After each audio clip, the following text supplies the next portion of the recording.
Allez, on démarre. Premier tuto. On va parler un peu des UV. Sur les UV.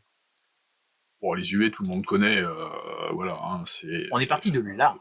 On est parti de très très large. Oula, le spectre électrique. Non, alors c'était juste pour montrer, voilà, sur un spectre assez complet, c'était juste pour montrer où se situaient les UV. Donc, on a ici le spectre visible, puisque le Soleil, parlons de notre source naturelle d'énergie, va renvoyer énormément de rayonnements différents, dont la lumière visible, mais il n'y a pas que ça. Ce qu'on voit, oui. Et il y a aussi les UV. En fait, les UV sont en 3 catégories. Il y a ce qu'on appelle les UVA, les UVB et les UVC. Alors, si on zoome, le voilà à l'envers, hein, le spectre, l'arc-en-ciel, que tout le monde connaît. Bien sûr. Juste à côté, les UVA, puis les UVB, puis les UVC. Et alors, si on catégorise, voilà. Non, il nous l'a fait court là. Hein. Là, il l'a bien catégorisé. Pour que tout le monde voit, là, les UVA. Ouais, c'est ceux que on commence à prendre à choper quand vous êtes sur la plage, c'est ceux qui vous font rider. Ouais, les coups de soleil, c'est les UVA qui abîment la peau. Les B, vous voyez, coloration de la peau. Aussi, mais ouais, ils permettent la coloration de la peau. Donc ça, c'est le bon côté du bronzage. Ouais, mais le cancer... dans tous les cas... Et alors l'UVC, là, il a mis, il faut pas. Parce que là l'UVC, on claque, quoi. Ouais, là, on n'a pas le temps. Le cancer, il a pas le temps. Le cancer, il a pas le temps, hop, vous êtes déjà pas bien, quoi. Donc ça, c'est vraiment l'UVC, c'est vraiment celui qui nous intéresse, nous, pour les bassins. Mais on voit que c'est pas très bon quand même, quoi. Alors, par contre, en fait, le soleil émet ces UV A, B ou C, mais bonne nouvelle, l'atmosphère, d'où le petit schéma, la couche d'ozone en particulier, va plus ou moins filtrer. Donc la lumière laisse majoritairement passer la lumière, les UVA, elle les filtre un peu, les UVB davantage, et les UV, c'est complètement. Heureusement. Conclusion, nous, on est protégés par rapport aux UVC. Et ces UVC, par contre, dans le bassin, vont avoir un intérêt. Ils sont virucides, ils sont bactéricides, algicides. Alors algicides, attention, hein. À chaque fois, là c'est l'époque là qu'il y a pas mal de développement d'algues filamenteuses. Des gens me disent ouais mais j'ai mes UV qui fonctionnent. Alors, je répète, ça n'a absolument rien à voir. Hein, c'est simplement sur les algues unicellulaires que ça fonctionne, ce qui donne la couleur verte de l'eau. C'est tout. Hein. Dans les levures, les moisissures, voilà. C'est vrai que c'est actif et souvent j'entends les gens qui disent ouais ça sert pas à grand chose. Non, c'est pas vrai. Des UV, je suis désolé, mais si c'est bien adapté au débit et la puissance. Oui, c'est très efficace. C'est efficace, un UV, il n'y a pas de problème. Hein. Alors, au niveau des particularités, c'est ce qu'on voulait vous mettre par rapport à une lampe UV. Ouais. Son périmètre d'action est limité. Ouais. Alors, très limité, mais... c'est limité de 10 cm, donc 10 cm, ce qui veut de rayon. Donc, ce qui veut dire, si vous avez votre lampe UV au milieu, si la lampe UV, c'est ça, vous avez 20 cm. De diamètre. Voilà. C'est un tube de 20 cm d'action. Si vous mettez votre lampe UV immergée, en l'occurrence, dans un filtre à grille, dans un tambour, ce que vous voulez, les arrivées, en général, sont relativement étroites. Donc, sur 20 cm, ça va faire du mal. Ça fait du mal, quoi. Et puis, votre eau, de toute façon, va passer devant l'UV à un moment donné, même si elle passe pas tout de suite. Alors après, vous avez les UV tubes, qu'on verra. Classiques, qu'on verra après. C'est pour ça qu'on a mis que ça ne traitait qu'une partie de l'eau qui passe dans l'infiltration, mais s'il y a un débit d'eau qui passe régulièrement, ça va jouer son rôle. Et ce sont des UV immergés, donc il faut les mettre dans l'eau, ne serait-ce que pour les mettre sous tension, puisqu'ils sont prévus d'un point de vue fonctionnement. À ce propos, je voulais vous montrer une petite vidéo pour montrer l'efficacité de ces UV. Alors, pour vous situer, ça, ce sont de petites perles qui ont une particularité, en fait. Il est joueur. Oui, ça m'a fait rire. Il est joueur. C'est des perles qui restent blanches quand elles sont soumises au rayonnement lumière classique, solaire. Mais par contre, lorsqu'on va les soumettre aux UV, elles vont réagir violemment, et c'est pour vous montrer l'énergie qu'il y a dans les UV. Donc ça, c'est l'UV qui a dans mon filtre tambour. C'est sale, là. Mais j'attendais que tu passes pour nettoyer, et puis t'étais occupé. Ouais, je pouvais pas. Et donc voilà, on les passe quelques secondes contre l'UVC. Et boum. On voit instantanément, ça les a colorisés. Donc il y a un rayonnement ça crache beaucoup. Ça crache beaucoup, oui, ça, de toute façon. Et en fait, on le voit sur les perles qui ont réagi, la matière réagit. Alors, elles ont des couleurs différentes car les matériaux sont légèrement différents. Mais on voit l'action de l'UV, même si nous, on ne le voit pas au niveau des yeux, voilà, il y a un rayonnement. Qui est donc... Et on appelle ça le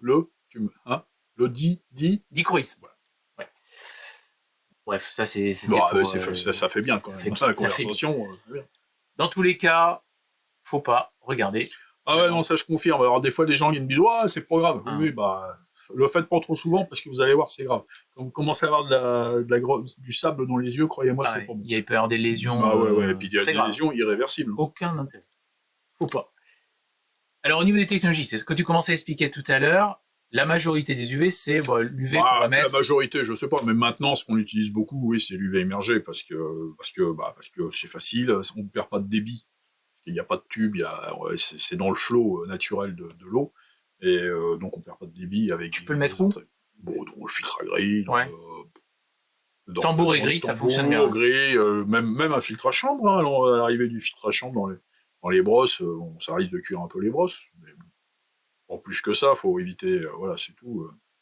Ça va décolorer un peu les brosses, peut-être. C'est des lampes spéciales. C'est ce qu'on. Oui, il y a plusieurs types de lampes amalgame. Alors, on utilise souvent de l'amalgame hein, parce que c'est quand même ça dure plus longtemps en général. C'est ce qu'on a. Voilà, ce petit graphique en fait, c'est ce qui montre les lampes amalgame. On peut. Alors déjà, si on part à 100% d'efficacité au départ, de rayonnement. Après 16 000 heures, on est encore à 90%. Elle n'a perdu que 10%. Ouais, ça, c'est redoutable. Ça, c'est sur les lampes longue vie. Et à comparer aux lampes vraiment de base. Et là, au bout de 8000 heures, vous avez déjà 50% d'efficacité en moins. Ouais, donc, alors, ce qu'on utilise beaucoup, c'est les lampes avec un revêtement spécifique qui les fait durer entre les deux. Quoi. Ah, tu veux dire là, oui. Oui, c'est celle-ci. Enfin, le plus, c'est celle, voilà, c'est ça. Okay. 16 000 heures, ça fait une année, 2 années. Ça fait 2 ans, ouais. Donc, ok, 2 années. L'alimentation est spécialisée, spécifique. Oui, alors là, en l'occurrence, c'est un UV que je vends cette marque-là, quoi. À quoi. Alors là, c'est efficace. Ils ont toute une gamme de 40 à 105 et c'est le ballast qui fait toute la gamme. Qui couvre la gamme des UV que j'ai mis ici. Voilà. Alors 3 à 5 watts par mètre cube, ça dépend comment. C'est toujours pareil, hein, tout dépend où vous êtes localisé. Ça, c'est pour le calcul de la puissance par rapport au mètre cube, quoi. Ça dépend aussi de la profondeur de votre bassin. Parce que les gens qui ont des bassins pas profonds et des grandes surfaces, le problème, c'est que vous avez plus de contact avec le soleil, forcément. Donc, plus vous avez de contact avec le soleil, plus vous avez besoin d'un wattage important, hein, c'est évident. Puis ça dépend si vous êtes dans le nord de la France ou à Nice. Effectivement, l'ensoleillement est pas tout à fait le même. Si vous êtes localisé contre un mur, etc. Enfin, bon, bref. Ouais, c'est en degrés, voilà. Après, il faut regarder un petit peu comment ça peut évoluer, quoi. On passe sur ce que tu disais tout à l'heure, la deuxième techno possible, les réacteurs UV. Oui, alors les réacteurs, bon, alors, en l'occurrence, c'est Delta, mais vous avez des choses plus simples aussi, hein. Vous avez Superfiche, vous avez tout ça qui font des UV. Alors, l'intérêt, alors, vous passez un débit, alors forcément, quand on parlait tout à l'heure, on vous parlait de 20 cm d'efficacité, là, voilà, là, vous avez, c'est enfermé, donc vous avez, c'est un rayonnement, voilà, l'eau passe. C'est hyper efficace sur ce qui passe, quoi. Voilà, c'est hyper efficace. Alors, ceux-ci, ce sont pas cadeaux, hein, on va pas se le cacher. Et puis, l'autre problème de ces trucs-là, c'est que vous avez une entrée et une sortie, certes, mais vous avez donc forcément, une perte de charge qui s'opère, quoi. Ouais, bon, c'est une solution. Mais l'autre, oui. Les UV immergés, franchement, c'est tellement facile. C'est efficace. Alors, quelques petites questions. Durée de vie d'un UV, on l'a dit. 2 ans, oui, 2 ans. Si c'est de l'amalgame, 2 ans, vous changez. Si c'est ça existe aussi en T5, en normal, de base. En T5. Des lampes T5, oui, des lampes. Un an, du coup. Voilà, c'est un an. Okay, un an. Mais tu changes que la lampe, tu changes l'alimentation se conserve. Oui, l'alimentation, on change que l'UV. On change que l'UV, quoi. Et la lampe plus le ballast le ballast, pardon, le quartz qui l'entoure. Donc si l'UV est allumé, non, il est pas forcément encore efficace, hein, parce que la lampe, aucun rapport. Non, c'est électrique, ça s'allume, boum, mais il y a plus de rayonnement, quoi. Au bout de 2 ans, c'est mort. Hein. Et il y a Carpa qui dit hey, coucou les tontons flingueurs, désolé, j'étais à la piscine. Super, Carpa. Super. Ça a permis de te laver. Merci, c'est bien. C'est bien. Faut-il couper l'UV en hiver? Très franchement, moi non. Parce que même en hiver, vous pouvez avoir un problème bactérien. Hein. Alors évidemment, c'est moins visible en hiver, je suis d'accord, mais néanmoins, ça peut arriver. Des moisissures qui peuvent s'installer. De toute façon, vous allez gagner quoi? Oui, quelques semaines, voire mois. Ouais, non, c'est. Franchement, moi, mieux le laisser. Moi, je les laisse systématiquement. Pas de l'humour, il a rigolé. Oh, c'est bien. C'est qu'il est propre. Je le vois d'ici. Voilà pour le petit tuto sur l'UV. Donc, je pense Ouais, il qu'on y a avait fait le pas tour. grand chose, voilà, c'était, vous savez tout Pour discuter de ce ce que ça fait, sujet. quoi.